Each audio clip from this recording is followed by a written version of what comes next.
할렐루야. 오늘 출애굽기 25장 10절에서 22절 말씀을 가지고 법궤를 통한 하나님의 은혜라는 제목으로 같이 은혜 나누기를 원합니다. 여러분, 우리는 이제 성막들에서 성막들에 있는 번제단에서 모든 죄를 회개해 자복하고 깨끗하게 하고, 그리고 물통으로 나가서 우리가 먼지 묻었던 것을 다 털어버리고 성결하게 되고, 그리고 등대 앞에 나가서 또한 기름 부음과 성령의 기름 부으심과, 그리고 또한 세상의 빛의 사명을 잘 감당하고 떡상 앞에 나갔습니다. 이제 떡상 앞에 나가 이제 분향단 앞에서 하나님께 또 향기로운 기도의 향을 드리고, 그리고 하나님을 만나기 위해서 이제 휘장을 제치고 거룩한 장소인 지성소로 들어왔습니다. 지금 보이는 것은 성막입니다. 성막 전체를 보고 있습니다. 여러분, 하나님께서 제일 먼저 모세에게 이거를 먼저 지어 만들어라 라고 한 것이 바로 법궤입니다. 그래서 이 법궤를 하나님께서 제일 먼저 계시해서 법궤를 만들었는데, 뜰, 그리고 성소, 그리고 지성소가 있습니다. 지성소는 약 6평밖에 되지 않습니다. 이 지성소 안에 바로 저 지금 나오는 법궤가 있습니다. 우리에게 인간에게 하나님께서 말씀하셨습니다. 출애굽기 25장 22절에 보면 거기서 내가 너와 만나고 라고 말씀을 하고 있습니다. 지금 저 천사 같은 모습, 바로 저게 두 그룹입니다. 그 밑에 속죄소가 있습니다. 여러분, 인간에게 하나님을 만나는 것보다 더 중요한 것은 없습니다. 여러분, 인간에게 가장 중요한 것은 하나님을 만나는 것인데, 법궤는 하나님과 만나는 문제를 해결해 주었습니다. 여러분, 신약은 예수에게서 하나님과 인간이 만나고, 구약은 법궤에서 하나님과 인간이 만났습니다. 여러분, 구약 시대는 지성소는 제사장들이 들어가지 못했던 장소입니다. 지성소에 들어갈 수 있는 사람은 오직 대제사장만이 1년에 한 번씩 그곳에 들어갔습니다. 그런데 한 가지를 가지고 들어가야 하는데, 그 한 가지는 바로 짐승의 피입니다. 피가 없이 지성소에 들어갈 수가 없습니다. 이 피를 꼭 가지고 대제사장은 지성소에 들어갈 수가 있습니다. 여러분, 히브리서 9장 21절에 보면 피를 장막과 섬기는 일에 쓰는 모든 그릇에 뿌렸다라고 말씀합니다. 그리고 히브리서 9장 13절에 보면 염소와 황소의 피와 및 암송아지의 죄를 부정한 자에게 뿌려서 그 육체를 정결하게 하여서 거룩하게 하였다라고 말합니다. 이렇게 피가 꼭 필요했습니다. 여러분, 구약에서 하나님을 만나기 위해서는 굉장히 복잡한 절차가 있었습니다. 그래서 하나님은 우리를 사랑하셔서 여러분, 복잡한 것을 단 이래로 번거롭지 않게 해 주었습니다. 그것은 히브리서 9장 12절에 보니까 염소와 송아지의 피로 아니하고 오직 자기의 피로 영원한 속죄를 이루서 단번에 성소에 들어가셨느니라 라고 말씀합니다. 여러분, 오직 자기의 피, 즉 예수께서 십자가에서 흘린 피로 단번에 지성소로 그렇게 들어가게 해 주셨습니다. 예수의 피로 하나님을 쉽게 만나게 해 주셨습니다. 예수님께서 십자가에서 피를 흘려 주셨을 때 지성소를 가리고 있던 휘장이 위로부터 아래로 쫙 찢어졌습니다.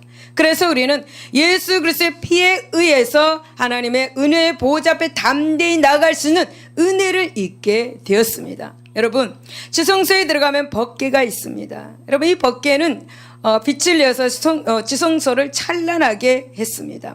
법궤 위에는 속죄소가 있습니다. 속죄소는 두 그룹이 양편에 서 있습니다. 두 그룹은 그 모양은 바로 천사의 모양입니다. 여러분, 두 그룹은 금을 쳐서 만들었습니다. 금을 쳐서 만들었고, 그 두 그룹이 편 날개는 속죄소를 덮도록 하였습니다. 하나님은 이 두 그룹 날개 사이, 즉 속죄소에서 인간을 만나 주셨습니다. 그리고 법궤는 모든 성물 중에서 가장 많이 금이 들어갔습니다. 여러분, 법궤 안에는 모세가 시내산에서 받은 십계명 두 돌판과 아론의 쌍난 지팡이, 그리고 만나 항아리가 들어있습니다. 법궤 위의 속죄소는 하나님께서 임재해 계시는, 즉 하나님의 은혜의 보좌입니다. 오늘 이 시간 여러분 법궤를 통해서 여러분 하나님을 만날 수 있는 은혜 보좌 앞에 나아가시기를 바랍니다. 그러면 오늘 어떤 영적인 이 법궤를 통해서 어떤 영적인 은혜가 있는지 한번 살펴보고 은혜를 나눠보기로 하겠습니다. 첫 번째, 하나님의 거룩하심을 침범하지 말아야 한다고 말씀합니다. 그러면 12절에서 15절을 보면 금고리 넷을 만들어서 법궤에 네 발에 달고 또 조각목으로 채를 만들어 그 고리에 채를 꿰게 하였습니다. 여러분, 하나님은 이렇게 자세하게 어떻게 해라, 네 발을 달아라, 또 채를 만들어 가지고 고리에 채를 꿰게 하라, 여러 등등 아주 세밀하게 말씀을 하신 것을 우리가 본문을 통해서 보게 됩니다. 여러분, 이처럼 세밀하게 말씀하시는 것은 물론 이 법궤 운반을 편리하게 하기 위함이었습니다. 그런데 여러분, 여기서 보다 더 깊은 영적 의미가 있습니다. 그것은 바로 사람들이 법궤를 만지지 못하기 위함이었습니다. 여러분, 사실 법궤는 하나님의 임재의 상징입니다. 그래서 사람이 그 법궤를 만지는 것은 하나님의 거룩하심을 여러분 침범하는 것이었습니다. 그리고 하나님의 거룩하심을 침범할 때 결과는 바로 죽음이었습니다.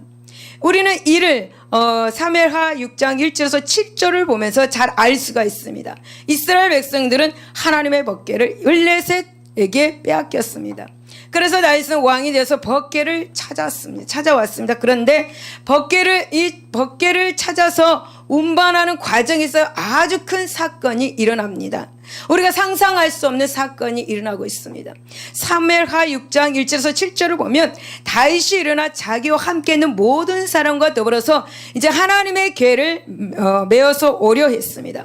그 궤는 바로 그룹들 사이에 자정하신 만군의 여호와의 이름으로 불리는 궤입니다. 그래서 다윗은 이 만군의 여호와의 이름으로 불리는 이 궤를 가져오기 위해서, 운반하기 위해서 새 수레를 만들었습니다. 그래서 3절에 보니까 하나님의 궤를 새 수레에 싣고 산에 있는 아비나답의 집에서 나오는데, 아비나답의 아들 으사와 아효가 그 새 수레를 몰았습니다.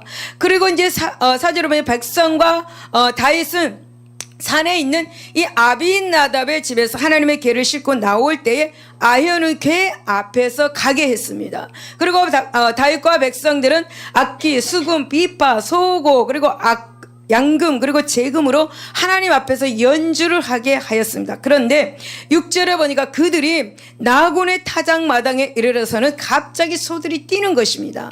그래서 우사가 얼떨결에 이제 법궤가 수레에서 떨어질까봐 손을 들어서 하나님의 궤를 붙들었습니다. 그런데 여러분, 우사는 하나님의 법궤에 손을 댔을 뿐이었는데 6, 7절에 보니까 여호와 하나님이 우사가 잘못함으로 말미암아 진노하사 그를 그곳에서 치시니 그가 거기 하나님의 궤 곁에서 죽었습니다.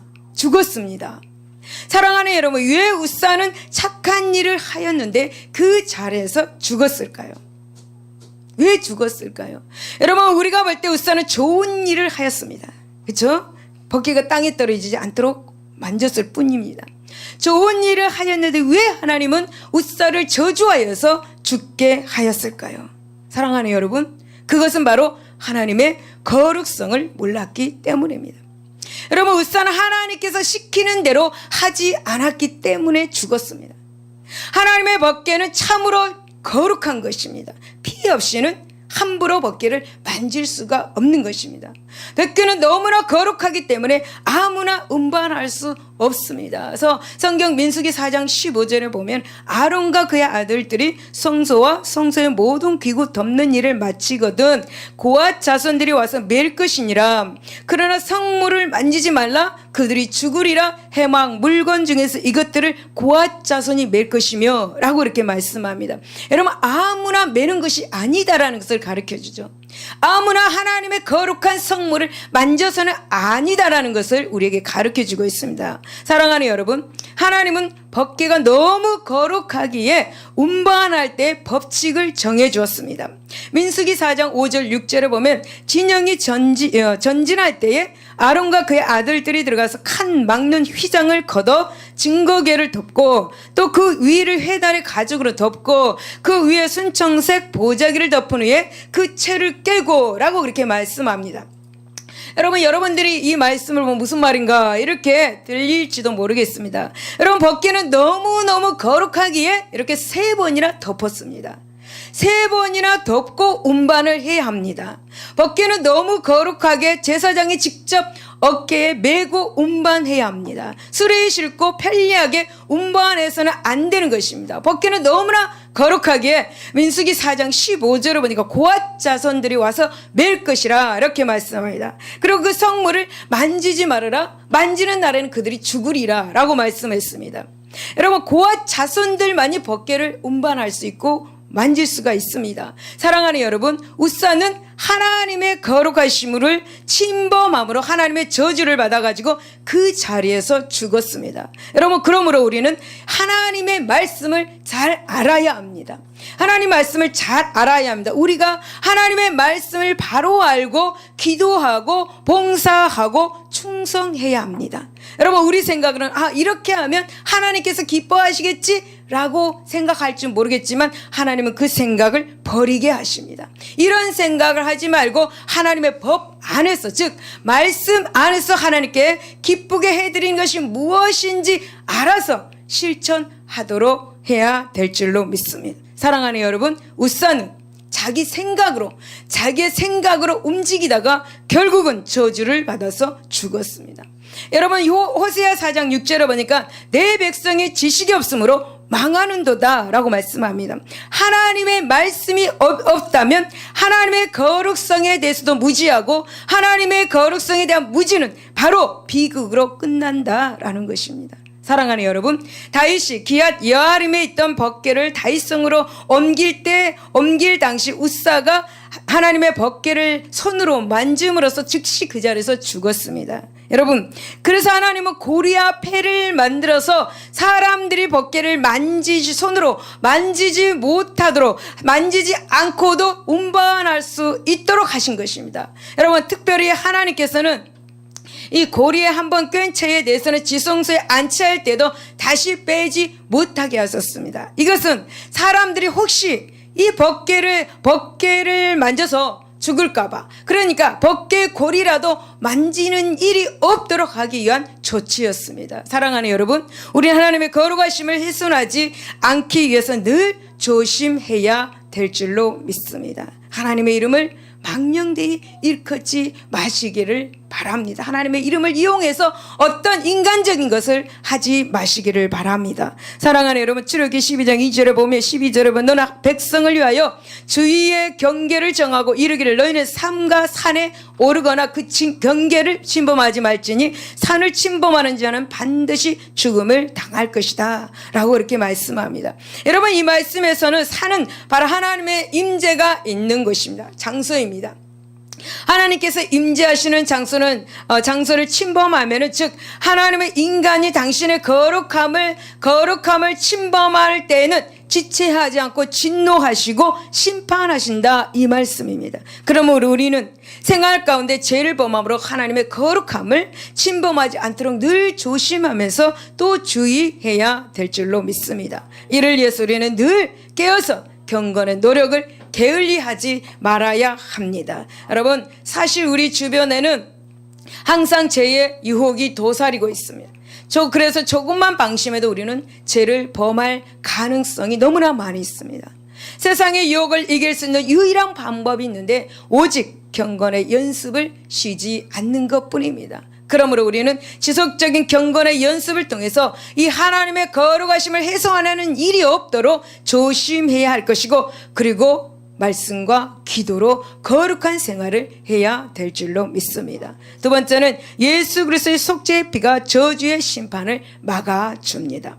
18절에서 21절은 바로 속죄소에 관한 규례입니다. 18절에 보면 금으로 그룹들을 속죄소 두 끝에 쳐서 만들되 한 그룹은 이 끝에 또 한 그룹은 저 끝에 곧 속죄소 두 끝에 속죄소 한 덩으로 연결할지며 그룹들은 그 날개를 높이 펴서 그 날개로 속죄소를 덮으며 그 얼굴을 서로 대하여 속죄소를 향하게 하고 속죄소를 궤 위에 얹고 내가 내게 줄 증거판을 궤 속에 넣으라 라고 말씀하셨습니다. 여러분, 속죄소는 정금으로 만들어져 있습니다. 증거판이 들어있는 법궤 위에 올려놓게 되어 있습니다. 여러분, 이 사실은 우리에게 굉장히 큰 영적 교훈을 주고 있습니다. 여기서 여러분, 우리는 먼저 속죄소가 순수하게 정금으로 만들어졌다는 사실에 우리는 주목해야 합니다. 그렇습니다. 속죄소는 다른 어떤 것이 들어갈 수가 없습니다. 오직 순금으로만 이렇게 만들어져야 했습니다. 여러분, 그리고 레위기 16장 14절에서 15절을 보면 1년에 한 차례 속죄일에 대제사장이 그 속죄소 위에 희생의 피를 뿌려서 백성들의 죄를 사해 주었습니다. 여러분, 결국 순금으로 만들어진 이 속죄소는 한 점의 점도 없으신 우리의 죄를 위해 대속의 피를 흘리신 예수 그리스도를 말하고 있는 것입니다. 그리고 두 번째로 보면 그 속죄소를 법궤 위에 얹도록 되어 있었다라는 사실에 우리는 주목해야 합니다. 법궤는 어떤 것입니까, 여러분? 거기에는 하나님의 공의를 상징하는 십계명이 들어있습니다. 그래서 법궤는 하나님의 임재를 상징하는 그 동시에 공의로우신 하나님 앞에서 하나님의 말씀을 성실히 행하지 못한 사람은 하나님의 저주의 심판을 받게 될 것임을 우리에게 보여주기도 하는 것입니다. 그런데 여러분, 말씀에서 보면은 그 위를 법궤가 덮고 있다라고 그렇게 말씀합니다. 여러분, 속죄소는 하카포레트라고 말합니다. 이 말의 뜻은 덮는다, 그리고 자비의 자리라는 뜻을 가지고 있습니다. 즉, 공의로우신 하나님의 법이 들어있는 법궤입니다. 그 법궤 위에 하나님의 그 자비를 상징하는 속죄소가 덮고 있는 것입니다. 여러분, 이것은 무엇을 의미하고 있을까요?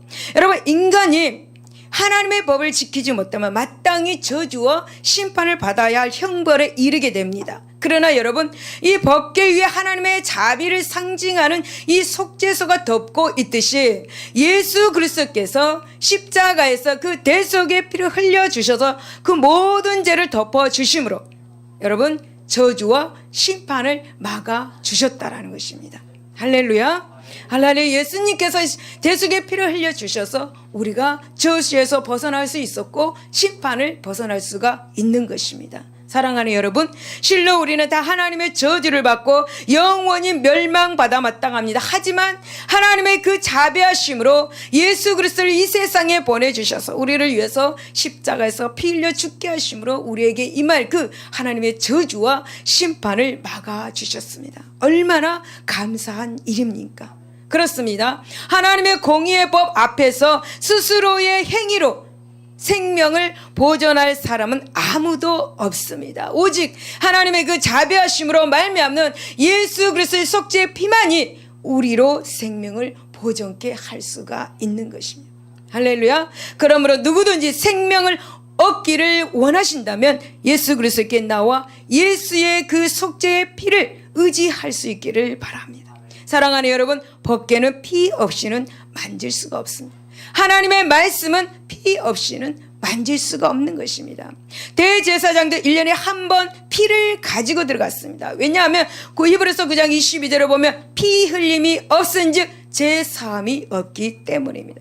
여러분, 레위기 16장 14절에서 17절에 보면 송아지의 피를 손가락으로 여러분 속죄소 동편에 뿌리고 또 손가락으로 그 피를 속죄소 안에 7번 뿌렸습니다.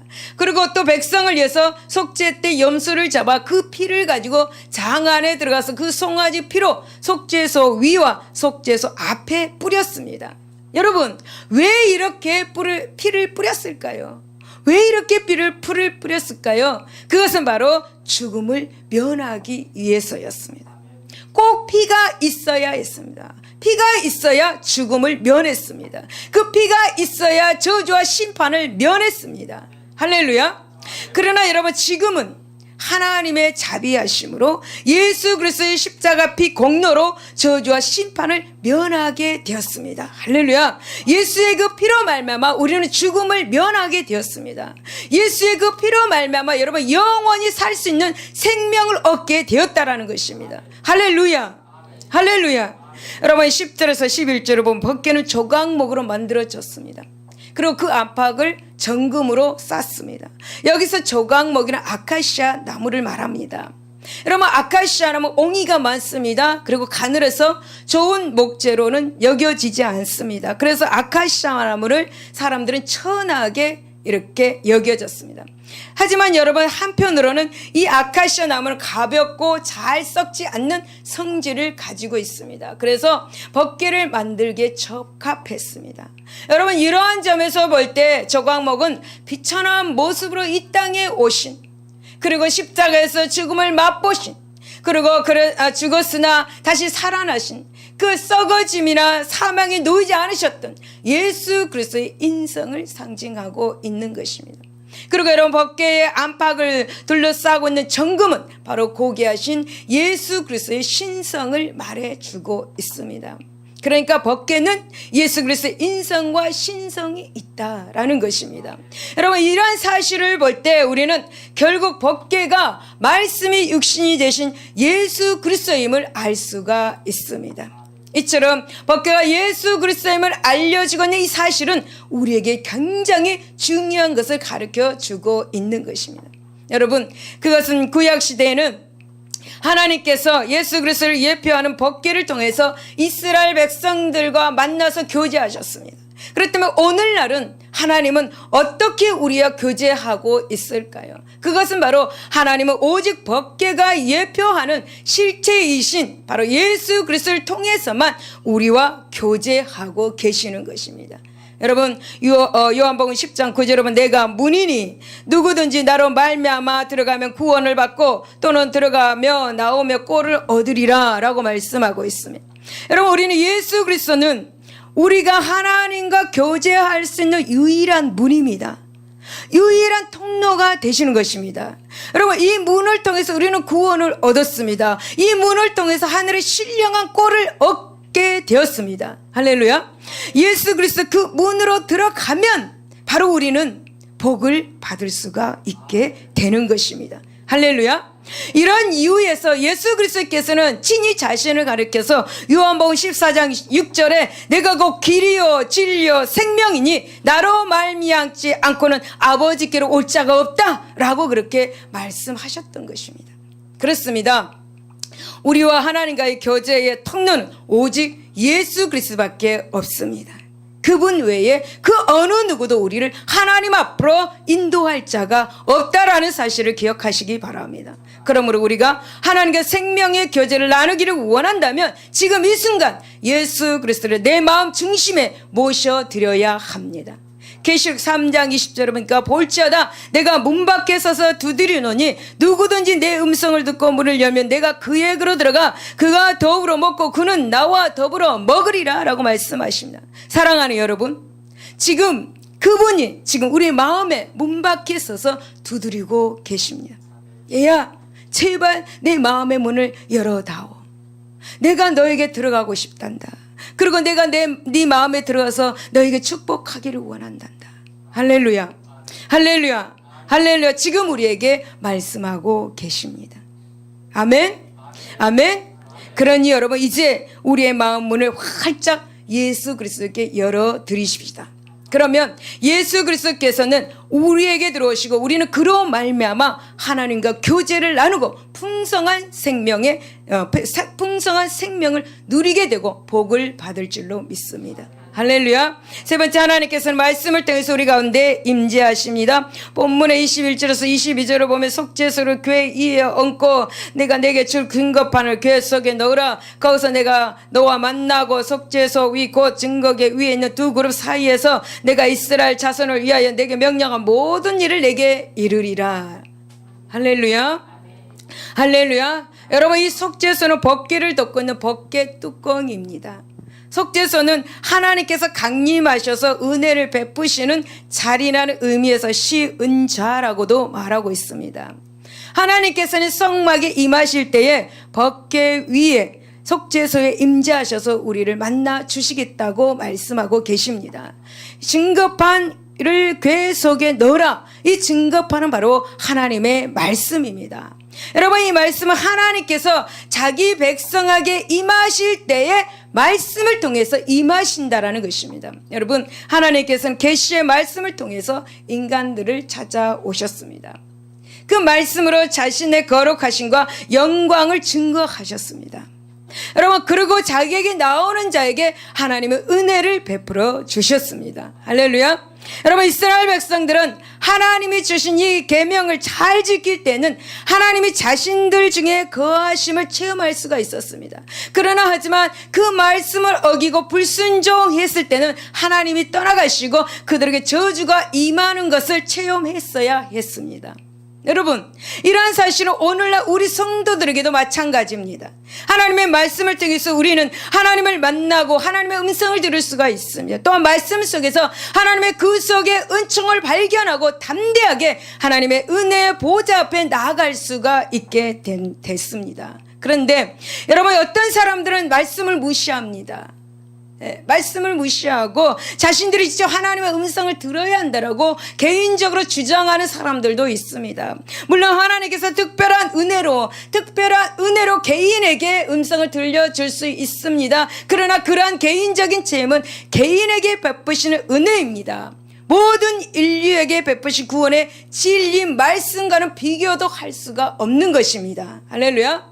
사랑하는 여러분, 우리가 어디에서 하나님을 만날 수가 있겠습니까? 그것은 법궤, 즉 하나님의 말씀입니다.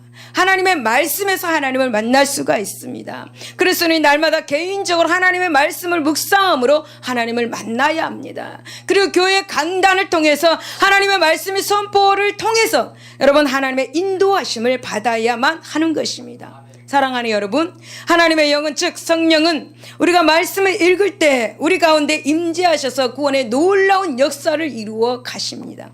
또한 여러분, 우리가 그 말씀을 지켜 행할 때에 하나님께서 우리의 모든 삶에 임재하셔서 우리에게 동행하시고 형통과 승리의 복을 여러분 베풀어 주시는 것입니다. 여러분, 예수님은 우리가 말씀 안에 있을 때 세상 끝날까지 내가 너와 함께 할 것이라고 약속의 말씀을 하셨습니다. 그러므로 사랑하는 성도 여러분, 우리는 언제나 하나님의 말씀 가운데서 행함으로 자신의 삶 가운데 역사하시는 하나님의 은혜를 체험할 수 있기를 바랍니다. 사랑하는 여러분, 11절에 보면 너는 순금으로 그것을 싸되 그 안팎을 싸고 이쪽 가장자리로 돌아가며 금태를 두르고 라고 말씀합니다. 하나님께서 친히 기록하여 주신 이 증거판을 너희들 법궤를 만들 때 먼저 조각목으로 만든 다음에 안팎으로 금으로 싸라고 말씀했습니다. 여러분, 이 말씀은 이스라엘 백성들이 법궤를 만들 때 그 안팎으로 금으로 싸서 그 속에 하나님의 말씀이 그렇게 기록된 증거판을 이렇게 넣었다라는 것은 바로 하나님의 말씀이 세상에서 가장 귀하게 여기는 금보다도 더 귀하다는 말씀을 우리에게 해주고 있는 것입니다. 그렇습니다. 하나님은 하나님의 백성들에게 있어서 하나님의 말씀은 금이나 그 어떤 것보다 더 귀하고 가치가 있는 것입니다. 여러분, 금은 귀중합니다. 여러분, 금은 귀합니다. 여러분, 특히 보니까 여성들은 금을 좋아합니다. 그래서 여성들은 금을 사서 어디다 숨겨 놓습니다. 남편 모르게 숨겨놓은 분들도 있을 것입니다. 야, 역시 금이 최고야. 금이 돈이야. 금이 물질이야. 라고 하면서 금을 사서 아마 어디에 숨겨놓았을 것입니다. 남편분들 가서 좀 잘 찾아보시기 바랍니다. 금 한 덩어리 나올 것입니다. 그러나 여러분, 금보다 더 귀한 것이 있어요. 그것이 바로 하나님의 말씀입니다. 할렐루야. 그래서 시편 19편 9절에서 10절에 보면 시인은 고백하기를 여호와를 경외하는 도는 정결하여 영원까지 이루고 여호와의 법도 진실에 다 의로우니 금 곧 많은 순금보다 더 사모해라. 하나님의 말씀을 금보다도 더 순금보다 더 사모해라라는 것입니다. 사랑하는 여러분, 금보다 하나님의 말씀을 더 갖기를 애쓰시기를 바랍니다. 금보다 하나님의 말씀을 더 귀중하게 여기시기를 바랍니다. 여러분이 가지고 있는 금은 얼마나 많이 있는지는 몰라도 그것은 한계가 있습니다. 어느 정도의 금입니다. 그러나 하나님의 말씀은 한계가 없습니다. 할렐루야. 여러분, 하나님의 말씀은 우리에게 부와 귀, 또 은과 금을 가져다 주는 것입니다. 여러분, 부자 되는 방법을 알려드리겠습니다. 그 방법은 바로 하나님의 말씀입니다. 하나님 말씀을 읽으시기 바랍니다. 금과 은을 취할 수가 있습니다. 부와 귀를 누릴 수가 있습니다. 여러분, 잠언 8장 10절에서 19절을 보면 부귀가 내게 있고 장구와 재물과 공의도 그러하니라. 내 열매는 금이나 정금보다 나으며 내 소득은 순금보다 나으니라. 할렐루야. 여러분, 이 말씀의 고백은 바로 하나님의 말씀을 아는 지식은 금이나 정금보다 낫다. 여러분, 소득을 얻는 순금보다 낫다라고 그랬어요. 할렐루야.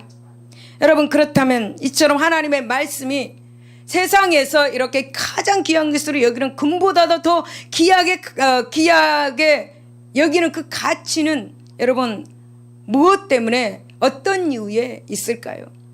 여러분, 그것은 하나님의 말씀은 죽은 영혼의 생명을 살리는 법이고 구원에 이르게 하는 법이기 때문입니다.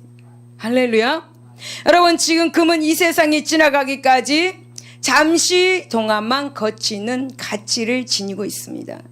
아무리 많은 금으로도 죽은 생명을 살릴 수가 없습니다. 그러나 죽은 영혼을 살리고 구원을 얻게 하는 하나님의 말씀의 가치는 영원한 것입니다. 그러므로 우리는 하나님의 말씀의 가치를 깨닫고 무엇보다 더 하나님의 말씀을 사모해야 될 것입니다. 여러분, 하나님은 법궤를 금으로 안팎으로 싸고 그 안에 하나님의 말씀이 기록된 증거판을 넣어두라고 말씀합니다. 여러분, 그만큼 하나님의 말씀이 귀하다라는 것을 우리에게 말씀해 줍니다. 물론 여러분, 오늘날은 물질 만능주의 사상이 팽배해져 있습니다. 이 시대에 하나님의 말씀을 금으로 대표되는 세상의 재물보다 더 소중히 여기기란 쉽지 않습니다. 그래서 여러분, 많은 성도들이 하나님의 말씀과 그리고 세상의 재물사에서 갈등하다가 쉽게 넘어지곤 합니다. 물질을 따라가는 사람도 너무나 많이 있습니다. 여러분, 마태복음 19장 16절에서 30절에 보면 예수님께 찾아왔던 부자 청년도 그런 갈등 속에서 물질을 따라갔습니다. 그리고 결국 실패하고 말았습니다. 여러분, 왜 실패한 것입니까? 왜 실패한 것인가? 그것은 바로 하나님의 말씀의 귀중함을 모르기 때문입니다. 그러므로 사랑하는 여러분, 하나님의 말씀은 세상에 어떤 것보다 더 귀하다는 사실을 믿고 하나님의 말씀은 금보다 귀하게 여기시기를 바랍니다. 사랑하는 여러분, 하나님의 말씀이 있는 법궤는 가는 곳마다 기적을 일으켰습니다. 왜냐하면 하나님의 말씀이 함께 했기 때문입니다. 하나님의 말씀이 함께 했기 때문에 법궤가 가는 곳마다 기적이 일어났습니다. 하나님의 성막이 다 완성되고 난 후에는 여러분, 낮에는 구름기둥으로 밤에는 불기둥으로 이스라엘 백성들이 인도하였습니다. 여러분, 이 기둥은 하나님의 임재의 표시였습니다. 여러분, 하나님이 임재하시는 이 법궤는 기적을 창조해냈습니다. 여러분, 한번 생각해 보십시오. 하나의 오차도 없이 어떻게 낮에는 구름기둥 밤에는 불기둥으로 인도하셨다는 이것 자체가 지금 기적인 것입니다. 여러분, 이스라엘 백성들이 행진할 때 고앗 자손이 법궤를 메고 맨 앞에 행진하였습니다. 그리고 이스라엘 백성 12지파가 그 뒤를 이어서 하나님께서 명령하신 순서에 따라서 행진하였습니다. 여러분, 전쟁할 때도 법궤를 앞장 세웠습니다. 요단강을 건널 때도 여러분, 법궤가 앞장서서 진행하였을 때 요단강이 갈라졌습니다. 여러분, 여리고성을 무너뜨릴 때도 법궤가 앞장서서 돌아왔습니다. 여러분, 여리고성이 무너졌습니다. 여러분, 법궤가 가는 곳마다 기적이 일어나고 축복이 임합니다. 법궤가 가는 곳마다 여러분, 대적이 물러가고 사단이 물러가는 것입니다. 법궤가 머무른 곳에 하나님의 축복이 있다라는 사실을 여러분 기억하시기 바랍니다. 여러분의 가정에 법궤가 있기를 바랍니다. 법궤가 뭐라겠습니까? 하나님의 말씀입니다. 여러분 이 법궤로 말미암아 복을 받게 되는 것입니다. 여러분 어디를 가든지 이 법궤를 메고 다니시기를 바랍니다. 이 법궤를 귀중히 여기시기를 바랍니다. 이 법궤로 말미암아 형통하게 되고 여러분들이 들수에 뿔같이 높아질 것입니다. 하나님의 말씀을 귀중하게 여기시기를 바라며 여러분 가장 큰 기적이 있습니다. 여러분 가장 큰 기적은 법궤 위에서 하나님이 인간에게 나타나시고 말씀하면서 축복하셨다라는 사실입니다.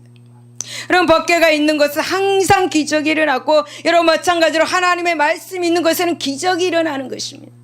여러분 말씀이 있는 곳에 하늘의 신령한 복과 땅의 기름진 복이 넘쳐나는 것을 기억하시기 바랍니다. 말씀이 있는 곳에 이 법궤가 있는 곳에 질병이 치료받는다는 것을 기억하시기 바랍니다. 문제가 해결된다는 사실을 기억하시기를 바랍니다. 그러므로 사랑하는 여러분, 하나님의 말씀은 세상의 어떤 것보다도 더 귀하다는 사실을 믿고 하나님의 말씀을 금보다 더 귀하게 여기시는 저와 여러분 되시기를 예수 이름으로 축원을 드립니다. 결론입니다. 여러분 법궤는 하나님의 말씀이 있는 곳입니다. 여러분 법궤는 야고보서 1장 18절에 보면 자기의 뜻을 따라 진리의 말씀으로 우리를 낳으셨느니라 라고 말씀합니다. 여러분 하나님은 우리를 말씀으로 낳으셨습니다. 너는 내 아들이라 내가 너를 낳았다. 할렐루야. 우리 찬양으로 결론을 맺겠습니다.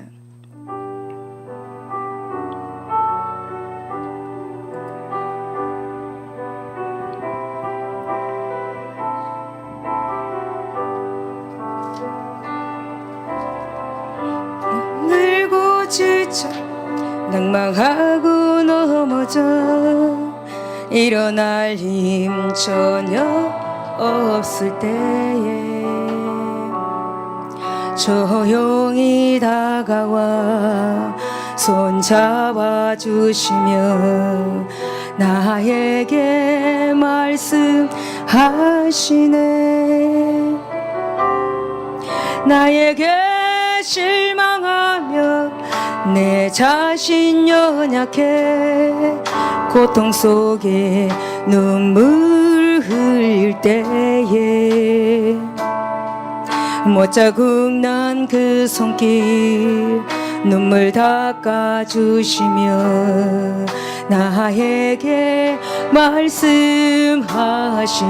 너는 내 아들이라 너는 내 아들이라 오늘날 내가 너를 낳았도다. 너는 내 아들이라 나의 사랑하는 내 아들이라. 너는 내 아들이라 너는 내 아들이라 오늘날 내가 너를 낳았도다. 너는 내 아들이라 나의 사랑하는 내 아들이라. 여러분 믿습니까? 말씀으로 우리를 낳았어요. 하나님의 말씀으로 우리를 낳았습니다. 여러분 말씀이 여러분의 마음 중심에 있기를 예수 이름으로 축원을 드립니다. 기도하겠습니다.